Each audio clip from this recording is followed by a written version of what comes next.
নমস্কাৰ বন্ধু বান্ধৱীসকল। আজি আপোনালোকক এই ভিডিঅ'টোত তুলা ৰাশিৰ বিষয়ে ক'ম বা যিবিলাক মানুহৰ নাম ইংৰাজীৰ আৰ আখৰ আৰু অসমীয়াৰ ৰ বা দন্ত্য আখৰেৰে আৰম্ভ হৈছে তেওঁলোকৰ বিষয়ে ক'ম। তেওঁলোকৰ স্বভাৱ চৰিত্ৰ প্ৰেম ব্যক্তিত্ব ইত্যাদি সকলোবিলাক বিষয়ে আজি আপোনালোকক ক'ম। আপোনালোকে কেৱল জানিবলৈ এই ভিডিঅ'টো আৰম্ভণিৰ পৰা শেষলৈকে চাওক, লগতে আমাৰ চেনেলটো ছাবস্ক্ৰাইব কৰক। তেতিয়া হওকচোন আমি আজি দেৰি নকৰি আজিৰ ভিডিঅ'টোলৈ আগবাঢ়ো। তুলা ৰাশিৰ লোকসকল সাধাৰণতে আত্মবিশ্বাসী হয়, আদৰ্শৱান হয়, পৰমপটু আৰু প্ৰিয়ভাষী হয়। এওঁলোকৰ অতিথি পৰায়ণতা গুণ থাকে।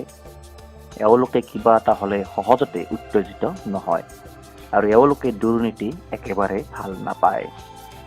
এওঁলোকে উপস্থিত বুদ্ধিৰে যিকোনো কাম কৰি যাব পাৰে। এওঁলোকে নিজৰ সিদ্ধান্তত অচল হৈ থাকে। তুলা ৰাশিৰ লোকসকলৰ কঠোৰ পৰিশ্ৰমৰ মাজেৰেহে টকা পইচা উপাৰ্জন হয়, কিন্তু সঞ্চয় কৰা বৰ টান হয়। এওঁলোক সৌন্দৰ্য প্ৰিয় হয় আৰু ৰুচি প্ৰিয় হয়। এওঁলোকে স্বাধীনভাৱে চলিব বিচাৰে। তুলা ৰাশিৰ জাতক জাতিকাৰ জীৱনত বহুতো উত্থান পতন আহে। তুলা ৰাশিৰ জাতক জাতিকাসকল সাধাৰণতে সাহিত্য, চিত্ৰশিল্প তথা নাচ গান আৰু অভিনয়ৰ প্ৰতি সদায় আগ্ৰহী হয়। এওঁলোকে সকলো বিষয় সহজে আয়ত্ত কৰিব পাৰে। এওঁলোকে আনন্দময় জীৱন যাপন কৰিব বিচাৰে, বিবাদ একেবাৰে পচন্দ নকৰে। এওঁলোকে কেতিয়াও আনক বিৰক্ত কৰিব নিবিচাৰে।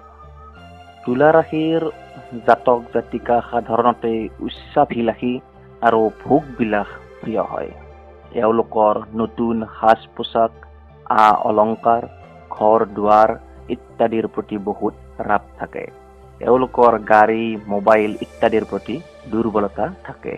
এওঁলোকৰ কল্পনা শক্তি বহুত, লগতে ভাল বেয়া নিৰ্ধাৰণ কৰি নিৰপেক্ষ মতামত দিব পাৰে। এওঁলোক সৎ, দয়ালু আৰু সহানুভূতিশীল হয়। এওঁলোকে হাৰ মানিব নিবিচাৰে তথা নিজৰটো এৰি দিব নিবিচাৰে। যদিহে আমি তুলা ৰাশিৰ লোকসকলৰ প্ৰেমৰ কথা ক'বলৈ যাওঁ, প্ৰেমৰ ক্ষেত্ৰত এওঁলোক খুব আগ্ৰহী হয়, খুব সোনকালে প্ৰেমত পৰে। এওঁলোকৰ এটা আকৰ্ষণ থাকে, যাৰ বাবে আনে সহজে এওঁলোকক পচন্দ কৰে। এওঁলোকৰ বেছিভাগৰে প্ৰেম বিবাহৰ ইচ্ছা থাকে। পলাই যোৱা বা পলাই অহা এওঁলোকৰ বাবে সৰু কথা হৈ পৰে। যদিহে শুভ গ্ৰহৰ প্ৰভাৱ নাথাকে, এওঁলোকৰ কম বয়সতে অসামাজিক বিবাহ হোৱাটো প্ৰায় নিশ্চিত।